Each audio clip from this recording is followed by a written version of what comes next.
Well, thank you for that generous introduction. I must say that fantasy and human rights go surprisingly well together in Australia, and the intersections are too numerous and too unfortunate to talk about in depth here.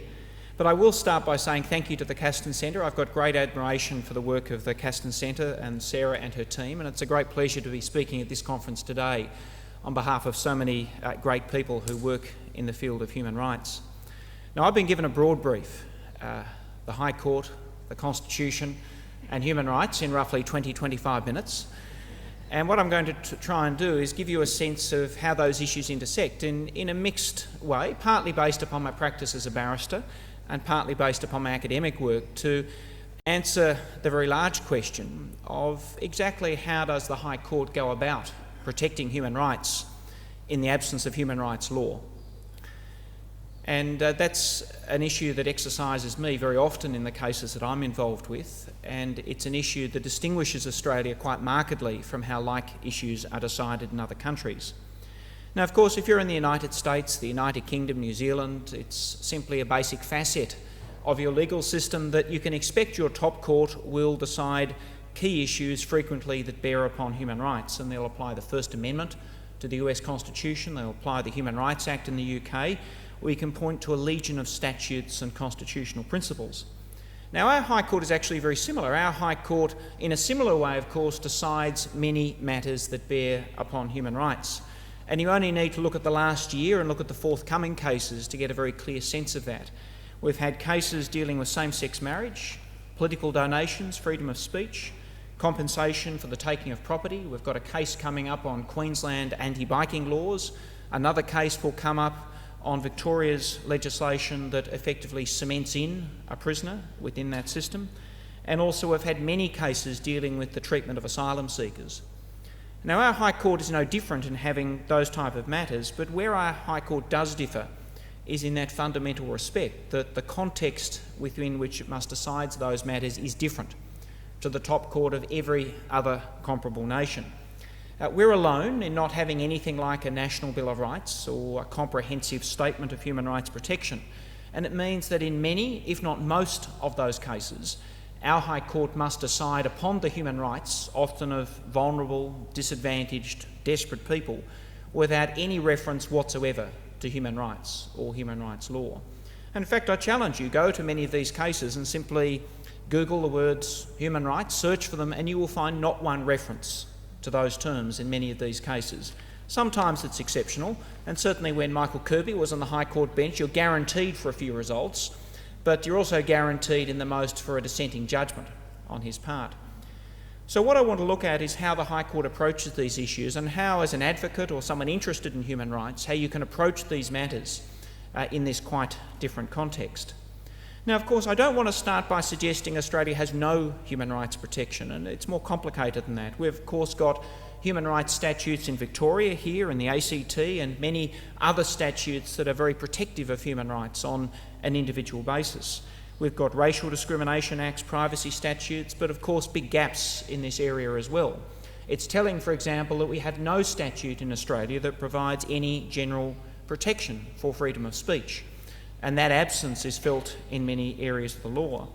It's also true that those statutes are very much susceptible to amendment or repeal, and even something as iconic as the Racial Discrimination Act is seemingly amended or overridden with surprising ease.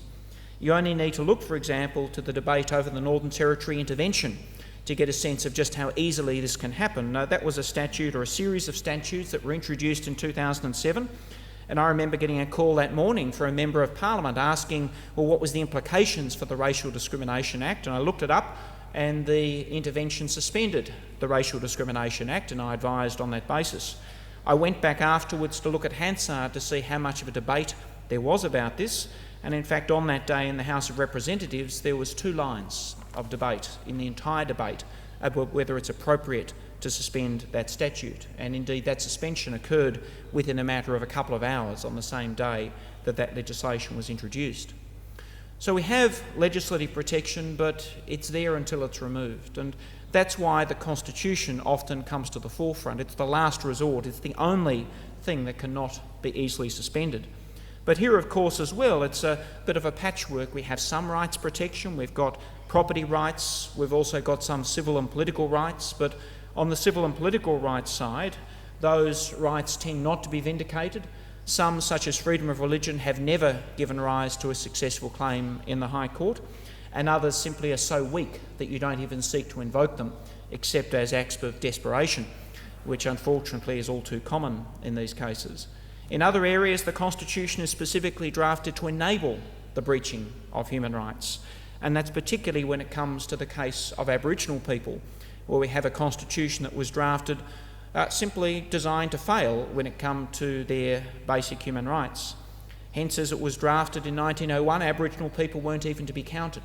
That was to be fixed in 1967, but to this day it's still possible for any state to deny an Aboriginal person the vote in state elections, and it's also possible for the federal parliament to pass laws that actively discriminate against Aboriginal people by fixing upon them because of their race.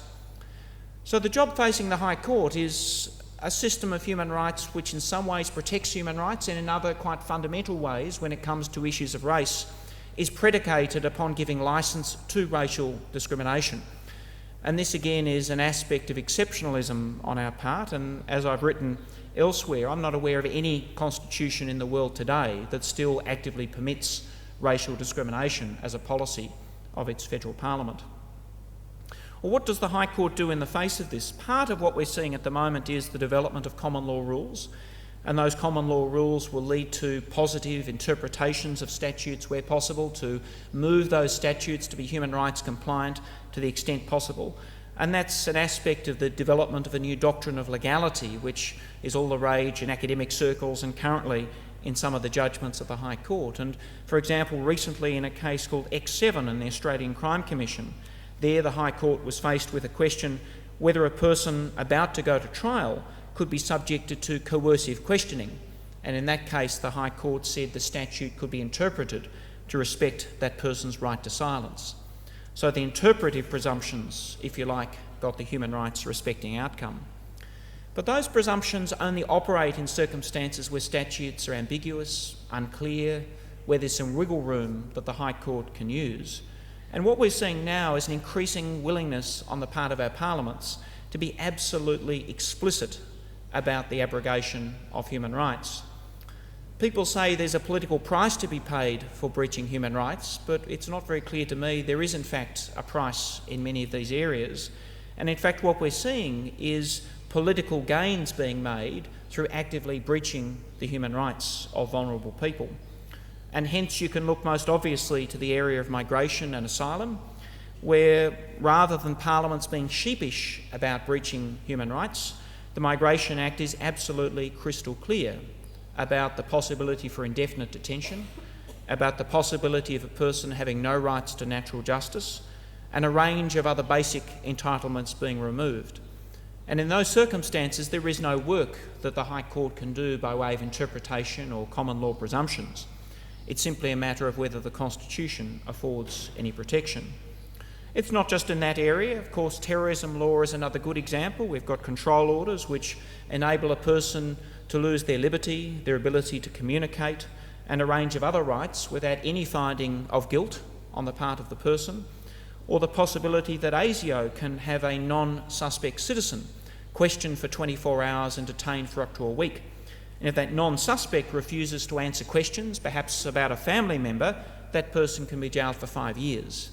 If a journalist reports on the detention of that person, including that that person has been abused, the journalist can be jailed for 5 years. There's no common law interpretive approach that can be used in these cases.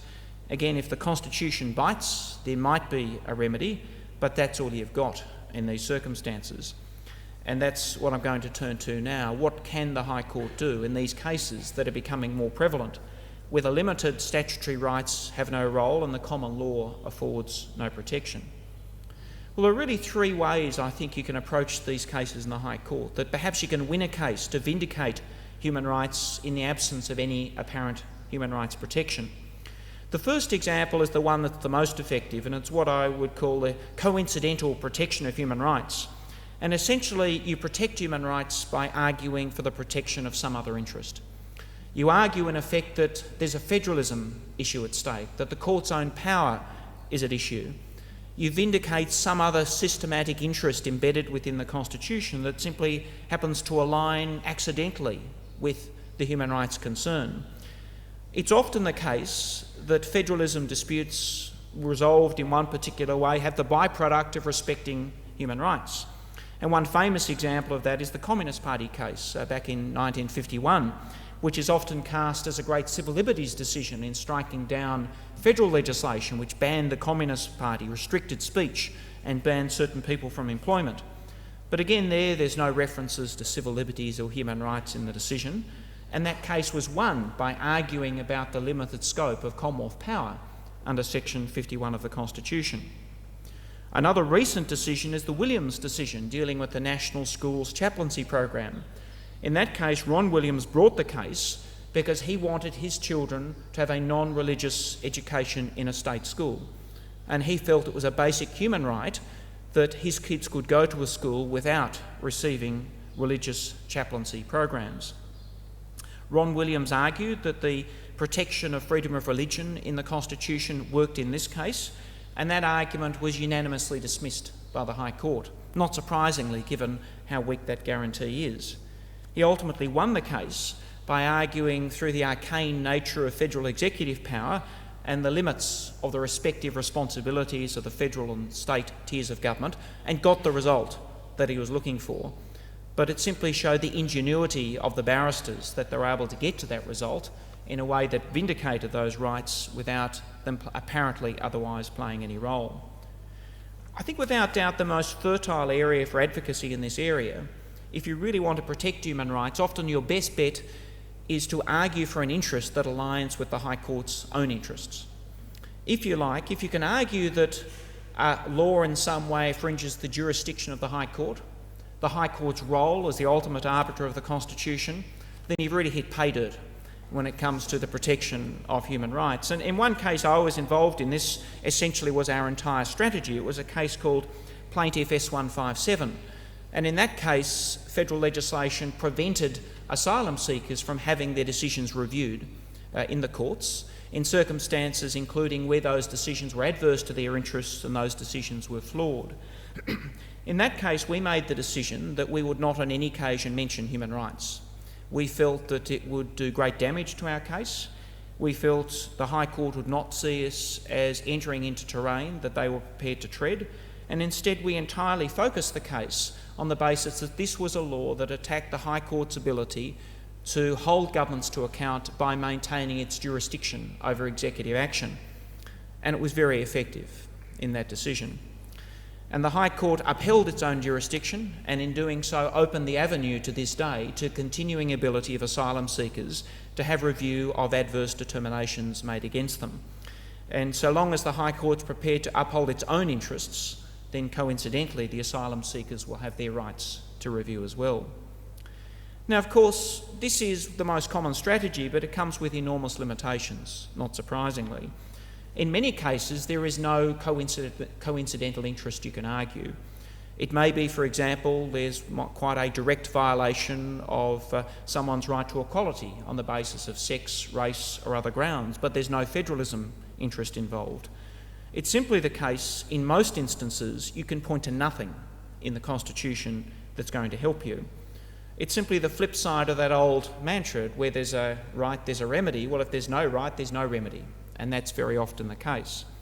Good examples of this are the AlKhatib case, where the High Court was attempted to argue that there were issues there that the High Court could vindicate by way of judicial power, but in the end it didn't work, and the High Court upheld the ability of the Commonwealth to mandate indefinite detention for asylum seekers. In that case, Justice Michael McHugh noted that this is the result when you don't have a Bill of Rights. It shouldn't be surprising that things like this can occur in distinction to the result in other countries. Another example of this from a case I was involved in earlier this year, the challenge to the designation of PNG as an offshore processing centre, raised a similar set of issues. In that case, the argument typically went along these lines. We set before the court the circumstances of offshore processing. It was clear that the processing could occur in harsh and inhumane circumstances. that people could be held indefinitely on Manus Island, that people could be returned to the place from which they had fled, seeking protection from persecution. Indeed, that someone could leave PNG seeking refugee status in Australia only to be immediately returned to PNG under the arrangements. That these arrangements could include children of any age who could be denied any rights to education or protection. Now, that was the foundation of the case, and the next question from the court, not surprisingly, was, what's the legal problem with that? I mean, why does any of that give rise to a legal argument? And the short answer is it didn't. None of those things happened to coincide sufficiently strongly with other interests. So as a result, not surprisingly, the High Court unanimously found that offshore processing arrangements are constitutional, and indeed there is no impediment to such arrangements in other circumstances. In other cases, these coincidental interests can of course frustrate human rights. A good recent example is the ACT same-sex marriage case, where the High Court applied federalism principles to strike down the ACT statute. Or in other circumstances, the interest of federalism is so weak that it can be easily bypassed. So Ron Williams has won his case about school chaplains, but there's no doubt that chaplains can be reintroduced into state schools if the Commonwealth simply channels the money via the states. It's often a Pyrrhic victory in these cases as a result. What you also find in these cases is the High Court just will not engage in a human rights discourse. We're dealing with cases about federalism. The High Court does not want to hear about human rights. So there's an almost complete lack of sensitivity to the sort of human rights concerns of the person, often in great desperation, who is bringing the case. And that, if you like, gives a stunted type of discourse in the High Court that's often about working around the real issues in the case, not mentioning them at all, but instead focusing upon executive power or federalism in the hope of the advocate that it might simply get you where you're hoping to go. Now, that was the main category. That's often what you're forced to do in these cases. The second category are implications from the Constitution, which are well known. The High Court has been prepared to derive implications protective of political communication, certainly judicial power, rights to procedural process and the like, and these are bitten in areas such as state anti-bikie legislation. But here again, even though these implications get much attention, they are severely limited in what they can do. These implications have not been arrived at by the High Court to protect human rights. They've been arrived at because the text and structure of the Constitution demands them. They're there to protect interests such as federalism, the representative democracy and the like, and the High Court has made it clear they are not about protecting individual human rights. As a result, particularly the implied freedom of political communication is rarely effective. These implications are occasionally useful, but if nothing else, they can easily be bypassed. Take the state bikie laws. Those laws are being struck down because they impermissibly use the courts in declaring bikie organisations to be unlawful. But that can be bypassed simply by removing the courts entirely from the equation, giving state attorneys general a unilateral right to themselves declare bikie organisations. And so by ripping out safeguards of the courts, you can remove any possibility of, in fact, these laws being constitutionally problematic. There's also a real limit to the extent the High Court can imply extra guarantees. These are things that have attracted enormous public criticism. In the 90s, when the Brennan and Mason courts developed many of these implications, the court, for example, was described as a pathetic, self-appointed group of kings and queens, gripped in a mania for progressivism. They plunged Australia into the abyss, and worst of all, of course, they were activist. And it was suggested that the High Court had grossly overstepped its role, and that led to very significant political pushback, a range of new appointments to the High Court of capital C Conservatives. So, if you like, the High Court itself is very much held in check by governments and other institutions that severely limit its ability to take these implied freedoms further. The last category of areas where the High Court, if you like, opens the door to human rights vindication is in regard to the way the High Court has interpreted the external affairs power in the Constitution that actually opens the possibility of further legislative protection for human rights. The Tasmanian Dams case of 1983 led to a permissive interpretation of that federal power that means that there's no doubt today that the Commonwealth can implement, should it so wish, any international human rights convention to which Australia is a party, and in doing so can legislate ad hoc for particular rights, as it did, for example, with regard to sexual freedom from the Tobin litigation, or in other areas such as privacy and the like. What the Commonwealth can also do is it can legislate without constitutional concern for a National Human Rights Act, a Bill of Rights. It can do so because those conventions remain to be implemented, and despite Australia being a wonderful international citizen, it so appears, in signing up to these conventions, it can now take the step to actually implement them. We've had several attempts to do this in the Whitlam government in 1973, the Hawke government, and most recently in the Rudd government, attempts were made to use the external affairs power in this way. In fact, every Labor government since World War II, in one way or the other, has attempted to legislate for a National Human Rights Act. The most recent outcome from the report of Frank Brennan was in many ways the most disappointing. More than 40,000 people took part in that process. Roughly 85% said they wanted a National Human Rights Act. They said they wanted such an act in particular not just to deal with asylum seekers, anti-terror laws and the like, but to deal with what are becoming pervasive issues around aged care, people with disabilities and the like. And the report recommended a modest instrument that went nowhere near as far as many other countries have already done. But what we had in the space of 1 week was the Rudd government not only dropped its commitment to climate change, but also to moving ahead with a Human Rights Act of this kind. And as a result, the debate has since gone into abeyance. I think, though, the High Court opening this door will ultimately be the way, it's the only likely way, that we will in the future see our High Court move beyond its exceptionalism and actually move to the role of other national courts of deciding human rights cases according to human rights principles. One day, perhaps, we might actually get a national government that will follow the path of national governments in every other comparable nation to actually provide us with a legal framework upon which the basic human rights of people and their dignity can be properly assessed and effected in the courts.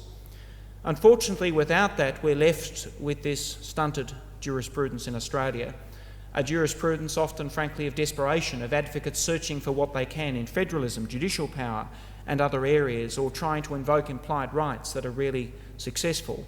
And even where they are successful in these instances, finding that parliaments can easily work around the findings because of the limited nature of the constitutional principles.